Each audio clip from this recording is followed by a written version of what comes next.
معجزات کیا ہے؟ معجزات اللہ تعالیٰ اپنے نبی کو کیوں دیتا ہے اور کس کس نبی کو کتنے کتنے معجزات عطا کیے؟ اللہ تبارک و تعالیٰ نے ہر نبی کو اس کی نبوت و رسالت اور ثبوت کے لیے دلائل کے طور پر معجزات عطا کی، جن لوگوں کے سامنے پیش کر کے انبیاء اور رسول اپنی نبوت اور رسالت کا ثبوت دیتے تھے۔ اللہ تعالیٰ نے کسی نبی کو ایک معجزہ دیا، کسی نبی کو 2 معجزے دیے، کسی نبی کو 3 معجزے عطا کیے۔ حضرت آدم علیہ السلام معجزہ لے کر آئے، حضرت نوح علیہ السلام معجزہ لے کر آئے، حضرت موسیٰ علیہ السلام معجزہ لے کر آئے، حضرت عیسیٰ علیہ السلام معجزہ لے کر آئے، اور ہمارے پیارے نبی محمد رسول اللہ صلی اللہ علیہ وآلہ وسلم سراپا معجزہ بن کر آئے۔ آج بھی ہم سے کوئی پوچھے نبی صلی اللہ علیہ وآلہ وسلم کے معجزات، یہ قرآن پاک ہمارے نبی صلی اللہ علیہ وآلہ وسلم کا وہ معجزہ ہے جو قیامت تک باقی رہے گا۔ قرآن پاک کا ہر لفظ، ہر شد مد زیر زبر محمد صلی اللہ علیہ وآلہ وسلم کی گواہی ہے۔ اسی لیے نبی کریم صلی اللہ علیہ وآلہ وسلم تمام کائنات کے لیے رحمت للعالمین اور خاتم النبیین بن کر آئے۔ اس لیے آپ صلی اللہ علیہ وآلہ وسلم کے معجزات بے شمار ہیں۔ حضرت عبداللہ بن عباس رضی اللہ تعالیٰ عنہ روایت کرتے ہیں کہ ایک عربی نبی کریم صلی اللہ علیہ وآلہ وسلم کی بارگاہ اقدس میں حاضر ہوا اور عرض کرنے لگا کہ میں کیسے مان لوں کہ آپ اللہ کے آخری نبی اور رسول ہیں؟ آپ صلی اللہ علیہ وآلہ وسلم نے ارشاد فرمایا، اگر میں کھجور کے اس درخت پر لگے ہوئے پکے گوشے کو بلاؤں، اگر وہ میری گواہی دے تو پھر مان جاؤ گے۔ بسم اللہ الرحمن الرحیم۔ السلام علیکم۔ اسلام اینڈ قرآن کے ساتھ آپ کا دوست عبد المنان۔ ویڈیو کو لائک اور شیئر کر دیں، چینل کو سبسکرائب کر لیں، بیل آئیکن کے نشان کو آن کر لیں۔ پھر محمد صلی اللہ علیہ وآلہ وسلم نے اس کو بلایا، وہ درخت سے اتر کر محمد صلی اللہ علیہ وآلہ وسلم کے قدموں میں آ گیا اور آپ کے نبی ہونے کی گواہی دی۔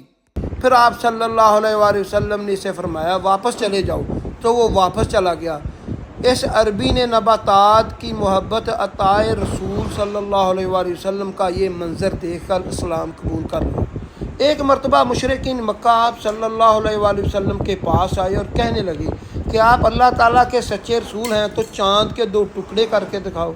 آپ صلی اللہ علیہ وآلہ وسلم نے فرمایا، کیا پھر مجھ پر ایمان لاؤ گے؟ انہوں نے کہا، اگر آپ چاند کے 2 ٹکڑے فرما دیں تو ہم آپ کا کلمہ پڑھ کر مسلمان ہو جائیں گے۔ چنانچہ اس رات چاند کی جو 14 تاریخ تھی، چاند اپنے پورے شباب سے چمک رہا تھا۔ پھر نبی کریم صلی اللہ علیہ وآلہ وسلم نے اپنے انگلی مبارک کے اشارے سے چاند کے 2 ٹکڑے کر دیے۔ حضرت ابو زید انصاری رضی اللہ تعالیٰ نے روایت کرتے ہیں کہ رسول اللہ صلی اللہ علیہ وآلہ وسلم نے مجھے ارشاد فرمایا، میرے قریب ہو جاؤ۔ پھر میرے سر اور داڑھی مبارک پر اپنا دست مبارک پھیرا اور دعا کی، الہی اسے زینت بخش اور اسے حسن و جمال اور دوام عطا کر۔ راوی کہتے ہیں کہ انہوں نے 100 سال کی عمر سے زیادہ عمر پائی۔ پھر ان کے سر اور داڑھی کے چند بال ہی سفید ہوئے تھے، ان کا چہرہ صاف اور روشن تھا۔ دعا میں آخر ایک ذرہ بھی شکن پر چہرے پر نمودار نہیں ہوتا تھا۔ راوی احمد سیدنا حضرت انس رضی اللہ تعالیٰ عنہ روایت کرتے ہیں کہ ایک انصاری گھرانے میں ایک اونٹ تھا جس پر وہ کھیتی باڑی کے لیے پانی بھر کر لاتے تھے۔ وہ ان کے قابو میں نہ رہا، انہیں اپنی پشت پانی لانے کے لیے استعمال کرنے سے روک دیا۔ انصاری صحابی حضور صلی اللہ علیہ وآلہ وسلم کی بارگاہ اقدس میں حاضر ہوا اور آپ صلی اللہ علیہ وآلہ وسلم سے عرض کیا، یا رسول اللہ صلی اللہ علیہ وآلہ وسلم، ہمارا ایک اونٹ ہے، تاہم اس سے کھیتی باڑی کے لیے پانی لانے کے لیے کام لیتے تھے، وہ ہمارے قابو میں نہیں رہا اور نہ وہ خود سے کام لینے دیتا ہے۔ ہمارے کھیت کھلیان باغ پانی کی قلت کے باعث سوکھ رہے ہیں۔ قربان جاؤں، اپنے آقا محمد رسول اللہ صلی اللہ علیہ وآلہ وسلم نے صحابہ کرام کو فرمایا، اٹھو، پس سارے اٹھ کھڑے ہوئے اور اس انصاری کے گھر تشریف لے گئے تو آپ صلی اللہ علیہ وآلہ وسلم احاطہ میں داخل ہوئے تو اونٹ جو کہ ایک کونے میں تھا، نبی کریم صلی اللہ علیہ وآلہ وسلم اونٹ کی طرف چل پڑے تو انصاری کہنے لگے، یا رسول اللہ صلی اللہ علیہ وآلہ وسلم، یہ اونٹ کتے کی طرح بلولا یعنی پاگل ہو چکا۔ ہمیں اس طرح آپ پر حملے کا خطرہ ہے۔ نبی کریم صلی اللہ علیہ وآلہ وسلم نے ارشاد فرمایا مجھے اس سے کوئی خطرہ نہیں۔ اونٹ نے جیسے ہی آقا صلی اللہ علیہ وآلہ وسلم کو دیکھا تو آپ صلی اللہ علیہ وآلہ وسلم کی طرف بڑھا، یہاں تک کہ قریب آ کر آپ صلی اللہ علیہ وآلہ وسلم کے سامنے سجدے میں گر پڑا۔ حضور صلی اللہ علیہ وآلہ وسلم نے اسے پیشانی سے پکڑا اور حسب سبق دوبارہ کام پر لگا دیا۔ حضور کریم صلی اللہ علیہ وآلہ وسلم صحابہ کرام یہ دیکھ کر آپ صلی اللہ علیہ وآلہ وسلم کی خدمت میں عرض کیا یا رسول اللہ صلی اللہ علیہ وآلہ وسلم یہ تو بے عقل جانور ہوتے ہیں، تو آپ صلی اللہ علیہ وآلہ وسلم کو سجدہ کر رہا تھا، تو ہم تو عقل مند ہیں، اس سے زیادہ حقدار ہیں، آپ صلی اللہ علیہ وآلہ وسلم کو سجدہ کریں۔ اور ایک روایت میں ہے کہ صحابہ کرام نے عرض کیا یا رسول اللہ صلی اللہ علیہ وآلہ وسلم ہم جانوروں سے زیادہ آپ کو سجدہ کرنے کے حقدار ہیں، تو آپ صلی اللہ علیہ وآلہ وسلم نے ارشاد فرمایا کسی فرد بشر کو جائز نہیں کہ وہ کسی بشر کو سجدہ کرے، اگر کسی بشر کو سجدہ کرنا جائز ہوتا تو بیوی کو حکم ہوتا کہ اپنے شوہر کو اس کی قدر و منزلت کی وجہ سے سجدہ کرے جو کہ اس کی بیوی پر حاصل ہے۔ ایک مرتبہ حضور کریم صلی اللہ علیہ وآلہ وسلم کے عہد مبارک میں سورج گرہن ہوا تو آپ صلی اللہ علیہ وآلہ وسلم نے نماز کسوف پڑھائی، تو صحابہ کرام نے عرض کیا یا رسول اللہ صلی اللہ علیہ وآلہ وسلم نے دیکھا کہ آپ نے اپنی جگہ پر کھڑے کھڑے کوئی چیز پکڑی، پھر ہم نے دیکھا کہ آپ کس قدر پیچھے ہٹ گئی، تو آقا صلی اللہ علیہ وآلہ وسلم نے فرمایا کہ مجھے جنت نظر آئی، میں نے اس میں ایک گوشہ پکڑا اور اگر میں اسے توڑ لیتا تو وہ رہتی دنیا تاکہ اسے کھاتے رہتے وہ ختم نہ ہوتا۔ ایک جنگ کے موقع پر حضرت علی رضی اللہ تعالیٰ عنہ کی آنکھیں خراب تھیں، نبی صلی اللہ علیہ وآلہ وسلم نے ارشاد فرمایا حضرت علی تم کمانڈ کرو گے۔ حضرت علی رضی اللہ تعالیٰ عنہ ارشاد فرماتے ہیں یا رسول اللہ صلی اللہ علیہ وآلہ وسلم میری آنکھیں خراب ہیں۔ نبی صلی اللہ علیہ وآلہ وسلم نے اپنا لعاب دہن حضرت علی رضی اللہ تعالیٰ عنہ کی آنکھوں میں لگایا، حضرت علی رضی اللہ تعالیٰ عنہ کی آنکھیں ٹھیک ہو گئیں۔ حضرت علی رضی اللہ تعالیٰ عنہ ارشاد فرماتے ہیں اس کے بعد کبھی بھی میری آنکھیں خراب نہیں ہوئیں۔ حضرت جریر بن عبداللہ صحابی رسول صلی اللہ علیہ وآلہ وسلم گھوڑے کی پیٹھ پر جم کر نہیں بیٹھ سکتے تھے، حضور اقدس صلی اللہ علیہ وآلہ وسلم نے ان کو ذوالحصلہ کے بت توڑنے کے لیے بھیجنا چاہا تو انہوں نے یہی عرض کی کہ یا رسول اللہ صلی اللہ علیہ وآلہ وسلم میں گھوڑے پر جم کر نہیں بیٹھ سکتا، تو آپ صلی اللہ علیہ وآلہ وسلم نے ان کے سینے پر ہاتھ پھیرا اور یہ دعا فرمائی یا اللہ اس کو گھوڑے پر جم کر بیٹھنے کی قوت عطا فرما اور اس کو ہادی و مہدی بنا دی۔ اور اس دعا کے بعد حضرت جریر رضی اللہ تعالیٰ عنہ گھوڑے پر سوار ہوئے اور قبیلہ احمس کے 150 سواروں کو لشکر لے کر گئے اور اس بت خانے کو توڑ پھوڑ کر جلا ڈالا اور مزاحمت کرنے والے کفار کو بھی قتل کر ڈالا۔ جب واپس آئے تو حضور صلی اللہ علیہ وآلہ وسلم نے ان کے لیے قبیلہ احمس کے حق میں دعا فرمائی۔ حضور صلی اللہ علیہ وآلہ وسلم نے ایک شخص کو اسلام کی دعوت دی تو اس نے کہا میں اس وقت تک آپ پر ایمان نہیں لا سکتا جب تک میری مردہ بچی زندہ نہ ہو جائے۔ آپ صلی اللہ علیہ وآلہ وسلم نے ارشاد فرمایا تم مجھے اس کی قبر دکھاؤ۔ اس نے اپنی لڑکی کی قبر دکھائی تو حضور صلی اللہ علیہ وآلہ وسلم نے اس لڑکی کا نام لے کر پکارا تو اس لڑکی نے قبر سے نکل کر جواب دیا اے حضور میں آپ کے دربار میں حاضر ہوں۔ تو آپ صلی اللہ علیہ وآلہ وسلم نے اس لڑکی سے فرمایا کیا تم پھر دنیا میں لوٹ کر آنا پسند کرتی ہو؟ تو لڑکی نے جواب دیا نہیں یا رسول اللہ صلی اللہ علیہ وآلہ وسلم میں نے اللہ تعالیٰ کو اپنے ماں باپ سے زیادہ مہربان اور آخرت کو دنیا سے بہتر پایا۔ حضرت جابر رضی اللہ تعالیٰ عنہ نے ایک بکری ذبح کر کے اس کا گوشت پکایا اور روٹیوں کا چورا کر کے شرید بنایا اور اس کو بارگاہ نبوت میں لے کر حاضر ہوئے تو نبی کریم صلی اللہ علیہ وآلہ وسلم اور صحابہ کرام نے اس کو تناول فرمایا۔ جب سب لوگ کھانے سے فارغ ہو گئے تو حضور رحمت صلی اللہ علیہ وآلہ وسلم نے تمام ہڈیوں کو ایک برتن میں جمع فرمایا اور ان ہڈیوں پر اپنا دست مبارک رکھ کر کچھ کلمات ارشاد فرمائے تو یہ معجزہ ظاہر ہوا، وہ بکری زندہ ہو کر کھڑی ہو گئی، وہ دم ہلانے لگی۔ پھر آپ صلی اللہ علیہ وآلہ وسلم نے فرمایا، اے جابر تم اپنی بکری اپنے گھر لے جاؤ۔ چنانچہ حضرت جابر رضی اللہ تعالیٰ عنہ جب اس بکری کو لے کر مکان میں داخل ہوئے تو اس کی بیوی نے حیران ہو کر پوچھا، یہ بکری کہاں سے آ گئی؟ حضرت جابر رضی اللہ تعالیٰ عنہ نے کہا کہ ہم نے اپنی اس بکری کو رسول اللہ صلی اللہ علیہ وآلہ وسلم کے لیے ذبح کیا تھا۔ انہوں نے اللہ تعالیٰ سے دعا مانگی تو اللہ تعالیٰ نے اس بکری کو زندہ فرما دیا۔ یہ سن کر اس کی بیوی نے بآواز بلند کلمہ شہادت پڑھا۔ حضرت ابو ہریرہ رضی اللہ تعالیٰ عنہ فرماتے ہیں کہ اس خدا کی قسم جس کے سوا کوئی معبود نہیں، میں بھوک کی وجہ سے اپنا پیٹ زمین پر رکھتا اور بھوک کے سبب پیٹ پر پتھر باندھا کرتا تھا۔ ایک دن اسی راستے پر بیٹھ گیا جس سے لوگ باہر آتے جاتے ہیں۔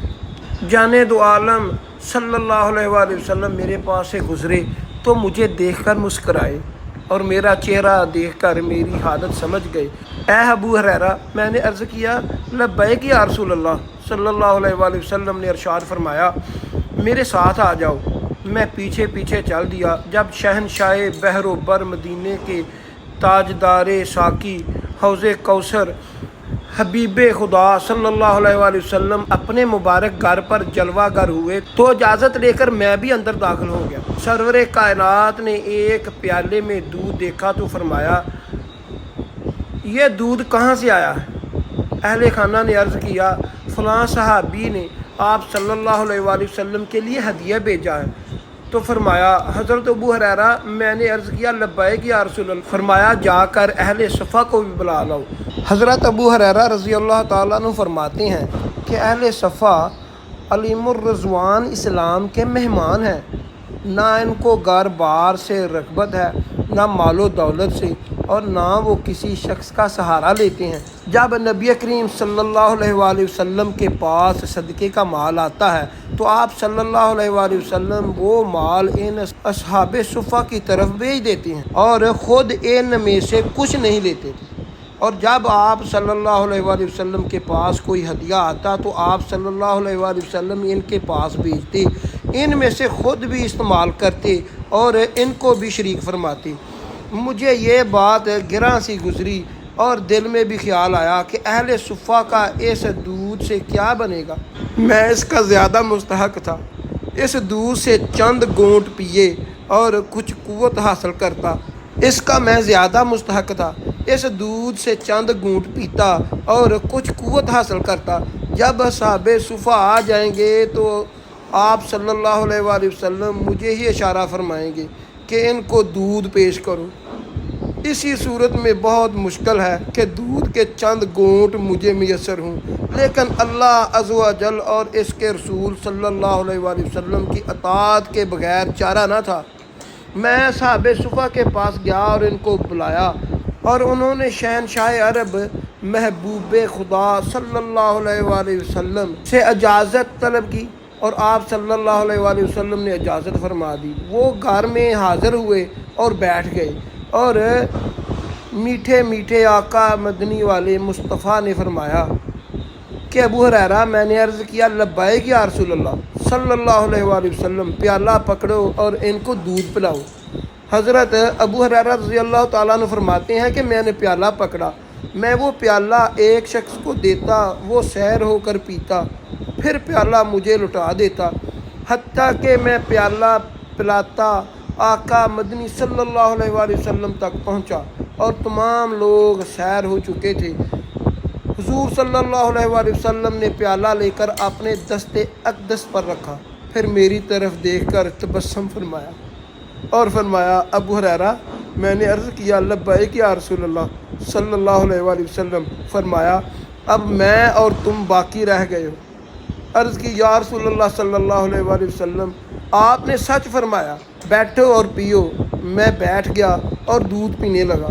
آپ صلی اللہ علیہ وآلہ وسلم نے فرمایا، پیو۔ میں نے پیا، پھر مسلسل فرماتے رہے، پیو، حتیٰ کہ میں نے عرض کیا، نہیں، قسم اس ذات کی جس نے آپ صلی اللہ علیہ وآلہ وسلم کو حق کے ساتھ مبعوث فرمایا، اب مزید گنجائش نہیں بچی۔ فرمایا مجھے دکھاؤ۔ میں نے پیالہ پیش کیا، آپ صلی اللہ علیہ وآلہ وسلم نے اللہ تعالیٰ کی حمد بیان کی اور بسم اللہ پڑھی اور باقی دودھ نوش فرما لیا۔ یہ بخاری شریف کی حدیث ہے۔ ایک دفعہ مکہ کی ویران گھاٹی میں نبی کریم صلی اللہ علیہ وآلہ وسلم کا رکانہ بن ابزیر، جو قریش کا ایک بہت مضبوط اور طاقتور ترین پہلوان تھا، قریش میں اس سے بڑا پہلوان نہ تھا، سامنا ہو گیا تو آپ صلی اللہ علیہ وآلہ وسلم نے اسے اسلام کی دعوت دی۔ اس نے مطالبہ کیا اگر آپ مجھے کشتی میں ہرا دیں گے تو میں اسلام قبول کر لوں گا۔ آپ نے اسے ایک دفعہ نہیں بلکہ 2 دفعہ کشتی میں ہرایا۔ اس نے نبی کریم صلی اللہ علیہ وآلہ وسلم سے کہا بڑی حیرت کی بات ہے کہ آپ مجھے ہرا دیتے ہیں۔ نبی صلی اللہ علیہ وآلہ وسلم نے فرمایا میں تمہارے سامنے اس سے بھی زیادہ عجیب و غریب چیز پیش کروں گا کہ تم اللہ سے ڈرو، اپنی عادت اور ضد کو بدلو اور میری پیروی کرو۔ اس نے پوچھا آپ کیا دکھانا چاہتے ہیں؟ نبی کریم صلی اللہ علیہ وآلہ وسلم نے فرمایا میں اس درخت کو اپنے پاس بلاؤں گا۔ آپ صلی اللہ علیہ وآلہ وسلم نے درخت کو حکم دیا، وہ درخت اپنے جگہ سے چل کر نبی کریم صلی اللہ علیہ وآلہ وسلم کے پاس آیا۔ اس کے بعد آپ نے اسے حکم دیا کہ واپس جاؤ، وہ واپس اپنی جگہ پر چلا گیا۔ اسی طرح عکاشہ بن محصن معرکہ بدر میں بڑی بے جگری سے لڑتے تھے اور ان کی تلوار لڑتے لڑتے ٹوٹ گئی۔ نبی کریم صلی اللہ علیہ وآلہ وسلم کی خدمت میں حاضر ہوئے تو نبی کریم صلی اللہ علیہ وآلہ وسلم نے انہیں ایک کھجور کی چھڑی عطا فرما دی اور فرمایا عکاشہ جا دشمن سے لڑ۔ حضرت عکاشہ رضی اللہ تعالیٰ عنہ نے وہ لکڑی پکڑ کر ایک جھٹکا دیا، وہ ایک لمبی تلوار بن گئی جس کی دھار تیز اور چمکدار تھی، اس میں مضبوطی تھی۔ حضرت عکاشہ نے یہ تلوار میدان میں خوب استعمال کی۔ اس تلوار کا نام العون تھا۔ حضرت عکاشہ کے پاس یہ تلوار ایک مدت تک رہی اور اس کے جوہر جہاد میں دکھاتے تھے۔ اسی طرح حضرت دفتہ بن نعمان رضی اللہ تعالیٰ عنہ میدان احد میں بڑی بے جگری سے لڑے اور اپنی شجاعت کے جوہر دکھائے۔ میدان احد میں حضرت دفتہ بن نعمان کی آنکھ زخمی ہو گئی اور ان کی پتلی نکل گئی، ان کے گال پر لٹک گئی۔ حضرت دفتہ بیان کرتے ہیں کہ نبی کریم صلی اللہ علیہ وآلہ وسلم نے اپنے دست مبارک سے وہ پتلی واپس آنکھ میں ڈال دی تو وہ آنکھ بالکل ٹھیک ہو گئی۔ یہ آنکھ دوسری آنکھ سے بھی زیادہ تیز نگاہ اور بہتر تھی۔ حضرت عبداللہ بن مسعود رضی اللہ تعالیٰ عنہ فرماتے ہیں کہ میں عقبہ بن ابی معیطر کی بکریاں چرایا کرتا تھا۔ ایک دفعہ نبی کریم صلی اللہ علیہ وآلہ وسلم کا وہاں سے گزر ہوا تو آپ صلی اللہ علیہ وآلہ وسلم نے مجھ سے پوچھا کہ اے لڑکے کیا تیرے پاس دودھ ہے؟ میں نے عرض کیا ہاں دودھ ہے مگر کسی کی امانت ہے، میں دینے کا مزاج نہیں ہوں۔ نبی کریم صلی اللہ علیہ وآلہ وسلم نے فرمایا اچھا تمہارے پاس ایسی بکری ہے جو کبھی حاملہ نہ ہوئی ہو اور نہ شیردار ہو؟ میں نے عرض کیا ہاں ایسی بکری ہے۔ پھر میں نے وہ بکری پیش خدمت کر دی۔ نبی کریم صلی اللہ علیہ وآلہ وسلم نے اس کے تھنوں پر ہاتھ پھیرا، تھوڑی دیر سہلاتے رہے، اس کے تھنوں میں دودھ اتر آیا۔ آپ صلی اللہ علیہ وآلہ وسلم نے ایک برتن میں دودھ بھر کر خود بھی پیا اور اپنے ساتھی ابو بکر صدیق رضی اللہ تعالیٰ عنہ کو بھی پلایا۔ اس کے بعد بکری کے تھن پھر سے پہلے جیسے ہی ہو گئے۔ ایک بار ابو لہب کے بیٹے عتبہ نے نبی کریم صلی اللہ علیہ وآلہ وسلم کی شان میں گستاخی کی تو نبی کریم صلی اللہ علیہ وآلہ وسلم نے اس کے حق میں بددعا فرمائی، اے اللہ اپنے کتوں میں سے کسی کتے کو اس پر مسلط کر دے۔ نبی کریم صلی اللہ علیہ وآلہ وسلم کی یہ بددعا ایسے پوری ہوئی کہ کچھ عرصہ بعد عتبہ اپنے باپ ابو لہب کے ساتھ شام کے تجارتی سفر پر روانہ تھا۔ ایک جگہ پڑاؤ کیا، وہاں ایک گرجا گھر تھا۔ وہاں کے لوگ بتا رہے تھے کہ شیر ایسے گھومتے ہیں یہاں جیسے علاقوں میں بکریاں گھومتی ہیں۔ ابو لہب کو نبی کریم صلی اللہ علیہ وآلہ وسلم کی بددعا یاد تھی۔ اس نے دیگر قافلے والوں کو کہا کہ اس نے نبی کریم صلی اللہ علیہ وآلہ وسلم نے میرے بیٹے کو بددعا دی ہے جس سے میں سخت فکر مند ہوں، بس تم سارا مال گرجا گھر کے صحن میں جمع کر دو اور اس کے اوپر میرے بیٹے کا بستر لگا دو، پھر اس سامان کے گرد تم سب سو جاؤ۔